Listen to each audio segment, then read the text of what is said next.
मुझे एक बात बताओ, लास्ट टाइम जब आप इंटरव्यू में बैठे थे तब कभी आपको ऐसा लगा कि वो कंपनी आपको कन्विंस कर रही है? ज़्यादातर लोग इंटरव्यू में जाते हैं sweating, rehearsing answers, desperately hopping कि उन्हें सेलेक्ट कर लिया जाए।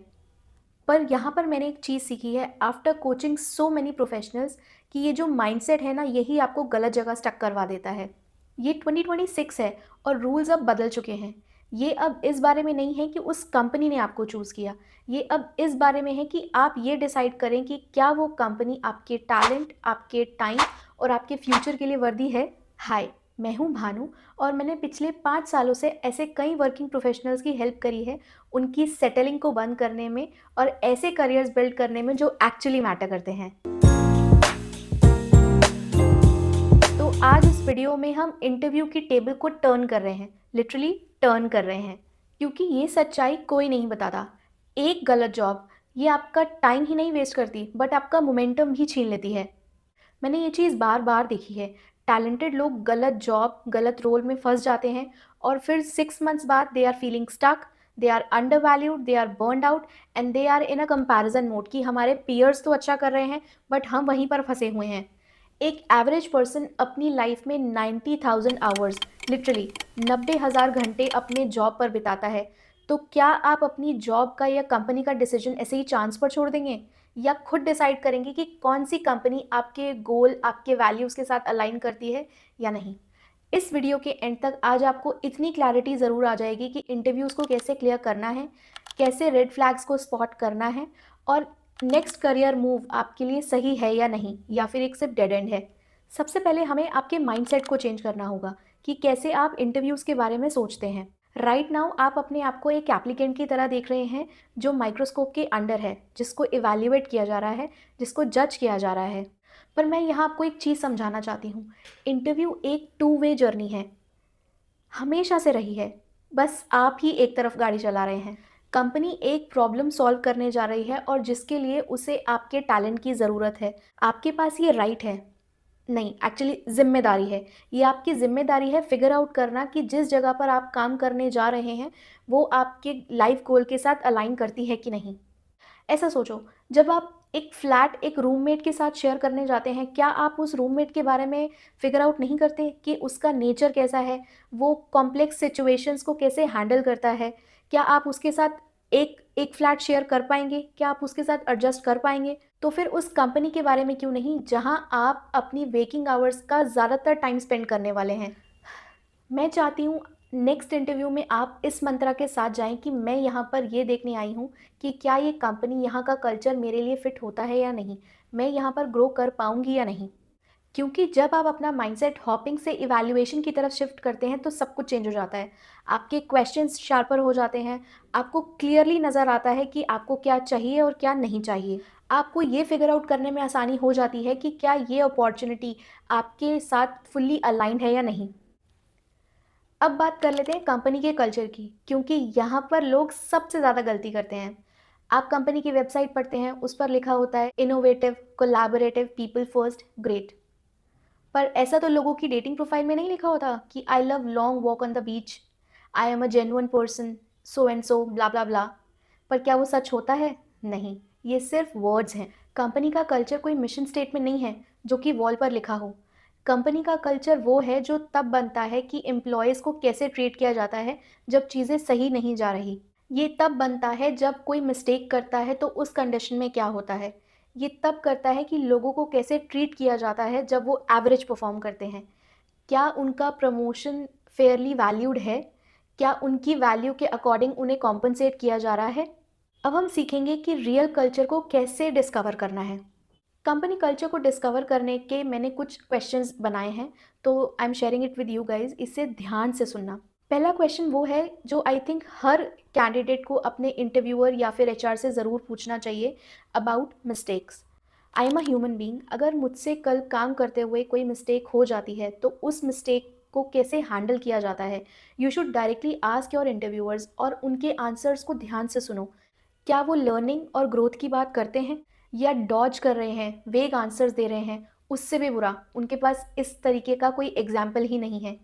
अगर वो ऐसा कुछ रिएक्शन आपको दे रहे हैं तो ये समझ लेना कि वो एक रेड फ्लैग है। अगला सवाल जो आपको ज़रूर पूछना चाहिए which is about how they have handle team conflicts और disagreement. Mind you, healthy teams disagree करती हैं, डिबेट करती हैं, और अगर वो ये कहें कि हमारी टीम में कोई डिबेट नहीं होता, हमारी टीम बिल्कुल भाईचारे के साथ काम करती है, तो समझ लेना उस टीम में इनोवेशन की जगह बहुत ही कम है। क्योंकि जो टीम्स डिबेट नहीं कर रही हैं आइडियाज़ को लेकर के, वहाँ पर आइडियाज़ को सप्रेस ही किया जाएगा। इसके बाद अगला सवाल जो आपको ज़रूर पूछना चाहिए वो है रिवर्स कोर्स ऑफ एक्शन के बारे में। अब इसका क्या मतलब हुआ, मैं समझाती हूँ। देखिए, रिवर्स कोर्स ऑफ एक्शन वो होता है कि जब कंपनी के बनाए हुए गोल्स आप नहीं मीट कर पाते, तो कम या फिर कंपनी में पॉलिसी चेंजेस के बाद बहुत सारे डिसीजंस को रिवर्स किया जाता है, और आपकी कंपनी, आपकी लीडरशिप उस स्ट्रैटेजी के लिए कितनी ओपन है। इसका मतलब ये है कि वो डिसीजन नहीं लेते, वो डिसीजन को बस आपके ऊपर थोप देते हैं, और उसके कॉरस्पॉन्डिंग जब रिजल्ट्स नहीं आते तो वो अपनी गलती एडमिट करने की बजाय उसका ठीकरा अपने जूनियर्स के सर पे फोड़ देते हैं। जब आप इंटरव्यू देने जाएं तब आप ध्यान से ऑब्जर्व कीजिए कि इंटरव्यूअर किस तरीके से रिएक्ट कर रहा है। क्या वो सिर्फ एक फॉर्मेलिटी कर रहे हैं या वो जेन्युइनली वार्म फील कर रहे हैं आपके लिए। क्या वो आपको बार बार बीच बीच में टोक रहे हैं आंसर्स देते हुए, या वो आपके क्वेश्चंस को ध्यान से सुन रहे हैं और कामली रिस्पॉन्ड कर रहे हैं। ये कुछ इनिशियल साइंस होते हैं जो आपको फिगर आउट करने में हेल्प करते हैं कि नेक्स्ट कंपनी आपके लिए सही है या नहीं। चलिए मूव करते हैं वैसी चीज़ पर जो आपकी लॉन्ग टर्म सक्सेस को मेक या ब्रेक करेगी, लीडरशिप एंड ग्रोथ। आप सिर्फ एक जॉब लेने नहीं जा रहे हैं, आप एक रिलेशनशिप में एंटर कर रहे हैं, अपने मैनेजर के साथ, अपनी टीम के साथ, अपनी लीडरशिप के साथ। और बिल्कुल किसी भी रिलेशनशिप की तरह आपको पता होना चाहिए कि आप उस रिलेशनशिप में क्यों एंटर कर रहे हैं। यहाँ पर मैं अपने क्लाइंट्स को एक बात हमेशा बोलती हूँ कि आपका मैनेजर आपकी डे टू डे हैप्पीनेस पर किसी भी और फैक्टर से ज़्यादा इम्पैक्ट डालेगा, सैलरी से ज़्यादा, पर्क्स से ज़्यादा। तो आपको पता होना चाहिए वो कौन है और उनका लीडरशिप स्टाइल क्या है। जब आप उनके साथ इंटरव्यूज़ में जा रहे हैं तो आप उनसे ये पूछिए कि आपकी लीडरशिप फ़िलॉसफ़ी क्या है? क्या वो ग्रोथ को प्रमोट करते हैं? वो अपनी टीम की डेवलपमेंट को कैसे सपोर्ट करते हैं? आप इन स्पेसिफिक्स पर ध्यान दे सकते हैं। क्या वो बात कर रहे हैं रेगुलर वन टू वन की, क्लियर फीडबैक लूप की, अपनी टीम के लिए एडवोकेट करने की? फिर आप और डीप जाओ, पर्सनल डेवलपमेंट यहाँ कैसी दिखती है? कोर्सेज, सर्टिफिकेशन, कॉन्फ्रेंसेस के लिए बजट अवेलेबल है या नहीं? और इन सिग्नल्स पर ध्यान दो। अगर वो आपसे कह रहे हैं कि आप रिक्वेस्ट रेज कर सकते हैं, या we are working on that, या फिर आपको इसके लिए पहले से अप्रूवल लेना होगा, ये सारे एक सिग्नल्स हैं। Do remember, your growth should be baked in before you joining that company. ऐसा ना हो कि आप ज्वाइन करने के बाद अपनी ग्रोथ के लिए फाइट कर रहे हैं। आपको ग्रोथ स्टिफलिंग रेड फ्लैग से बच करके रहना है। ऐसी बहुत सारी कंपनीज होती हैं जो एम्प्लॉयज़ को एक सर्टेन पोजीशन पर लेकर के आती हैं, बट उसके बाद एम्प्लॉयज़ को उस पोजीशन से नेक्स्ट पोजीशन तक जाने के लिए कोई अपॉर्चुनिटी ही नहीं मिलती। लोग 3, 4, 5, 10 साल सेम रोल में ही बिता देते हैं। अगर आपको ऐसे सिग्नल्स मिल रहे हैं आपके इंटरव्यूज़ में, तो आप समझ लीजिए कि ये एक रेड फ्लैग है। आप जिस जॉब में एंटर करने जा रहे हैं वहाँ अपवर्ड ग्रोथ बहुत ही डिफ़िकल्ट है। अब बात करते हैं पैसे की, क्योंकि ये ऐसा टॉपिक है जहाँ लोग बहुत कुछ टेबल पर ही छोड़ देते हैं। सैलरी इम्पॉर्टेंट है, बट 2026 में कॉम्पनसेशन में और भी कई सारी चीज़ें हैं। For example, equity, benefits, work life balance, flexibility, पूरा पैकेज। और यहाँ आपको ये समझना चाहिए कि एक कंपनी अपने एम्प्लॉयज़ को कॉम्पनसेशन के थ्रू कैसे वैल्यू करती है। जब आप अपने कॉम्पनसेशन को एचआर के साथ डिस्कस करने जा रहे हैं, तब आप एचआर से सवाल कीजिए कि कंपनी की कॉम्पनसेशन पॉलिसी क्या है। आप उनसे उसके डिटेल के बारे में पूछिए। क्या वो अपने सैलरी स्ट्रक्चर को लेकर के ट्रांसपेरेंट हैं? क्या उनके पास रेलेवेंट सैलरी बैंड्स हैं as per the employ designation? क्या वो मार्केट रेट के अगेंस्ट बेंचमार्किंग कर रहे हैं, या फिर वो आपको डाउन प्ले कर रहे हैं? आप फॉलो अप करो कि यहाँ पर परफॉर्मेंस रिव्यू कैसे काम करता है और परफॉर्मेंस को कैसे कॉम्पनसेट किया जाता है। आपको पता होना चाहिए कि रेजेस मेरिट बेस्ड हैं या सिर्फ फॉर्मल हैं। क्लियर प्रोसेस एस्टैब्लिश है या सब कुछ ट्रस्ट और वर्ड्स पर चल रहा है। फिर आप बेनिफिट्स में दिख करो कि आपके टोटल कॉम्पनसेशन स्ट्रक्चर में और क्या क्या इंक्लूड है। Health insurance, term life insurance, maternity paternity leave, ये सब इंक्लूडेड है या नहीं। रिमोट वर्क ऑप्शन है या नहीं। टोटल बेनिफिट पैकेज में इसके अलावा और क्या क्या शामिल है। ये चीज़ें बहुत ज़्यादा मैटर करती हैं। We all know that burnout is real. आपको पता होना चाहिए कि आपकी कंपनी आपको कैसे वैल्यू करती है, या सिर्फ वो आपको एक प्रोडक्टिविटी यूनिट की तरह देख रहे हैं। अब बात आती है नेगोशिएशन की। आई बिलीव सबको नेगोशिएशन करना चाहिए। आप जब नेगोशिएशन के लिए जा रहे हैं तो आप प्रिपेयर्ड आइए। रिसर्च करो मार्केट रेट, आपके जॉब लेवल के according, job location, company standards, आपके एक्सपीरियंस एक्सेट्रा। सिर्फ उतने के लिए नेगोशिएट मत करो जितने के लिए आप सर्वाइव कर सकते हो। उतने के लिए नेगोशिएट करो जितनी आपकी एक्चुअल वर्थ है। You don't need to feel bad about it. आप ग्रीडी नहीं हो रहे हैं। आप अपनी एक्चुअल वर्थ जानते हैं, और एक प्रोफेशनल अपनी एक्चुअल वर्थ के अकॉर्डिंग ही काम करता है।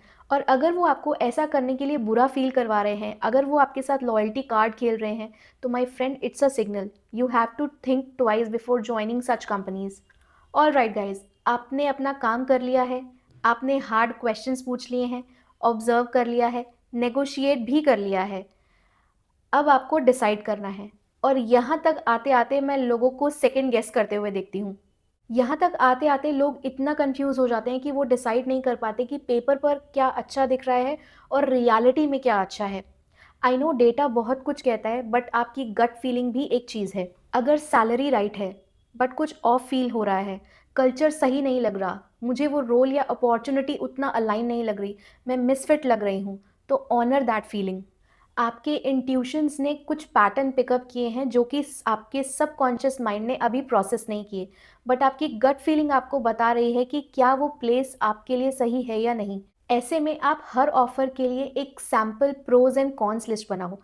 उन प्रोज एंड कॉन्स के बिहाफ पर डिसाइड करो कि आपको वो कंपनी ज्वाइन करनी चाहिए या नहीं। कुछ सैम्पल क्वेश्चंस मैं स्क्रीन पर दे रही हूँ, जिसके अकॉर्डिंग आप डिसाइड कर पाएंगे कि आपको क्या करना है। आप एक ऐसी जगह चाहते हैं जो आपको चैलेंज करे विदाउट ब्रेकिंग यू, एक ऐसी जगह जो आपको वैल्यू करे विदाउट एक्सप्लॉइटिंग यू, एक जगह जहाँ पर आप अपना स्किल बिल्ड कर सको, जहाँ आप रिलेशंस बिल्ड कर सको, जो आपको आपके नेक्स्ट चैप्टर के लिए सेट करे।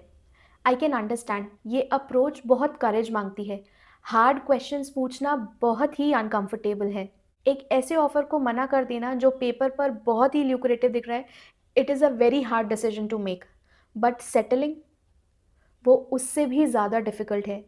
आप मान करके चलिए, जितना ज़्यादा टाइम आप एक ऐसी जॉब में बिताएंगे जो कि आपको ग्रोथ की तरफ नहीं लेकर के जा रही है, वो आपको आपके ड्रीम करियर और ड्रीम रोल से उतना ही दूर लेकर के जाता है। तो दोस्तों, यहाँ मेरा चैलेंज है आपके लिए। आप अपने नेक्स्ट इंटरव्यू में एक इवैल्यूएटर की तरह जाओ, ना कि एक कैंडिडेट की तरह। टफ क्वेश्चंस पूछो, क्लियर माइंड से ऑब्जर्व करो, और एक ऐसी कंपनी को चूज़ करो जिसने आपको राइट डिसीजंस के लिए चूज़ किया है। योर करियर, योर रूल्स, ये मंत्रा लाइफ में कभी भी मत भूलना। अगर मेरे इस वीडियो ने आपके साथ रेजोनेट किया और आप अपने करियर को कंट्रोल में लाने के लिए और स्ट्रैटेजीज चाहते हैं, then please do hit the subscribe button. और अगर आप पर्सनलाइज्ड कोचिंग के साथ अपने करियर को लेवल अप करने के लिए रेडी हैं, तो मेरा ईमेल डिस्क्रिप्शन में दिया हुआ है, प्लीज़ डू ईमेल मी। और अब जाओ और ऐसे इंटरव्यू करो जैसे कि आप प्रोफेशनल हैं, and I know you can nail it. मिलते हैं अगले वीडियो में नेक्स्ट संडे को। Till then, grow but don't rush it.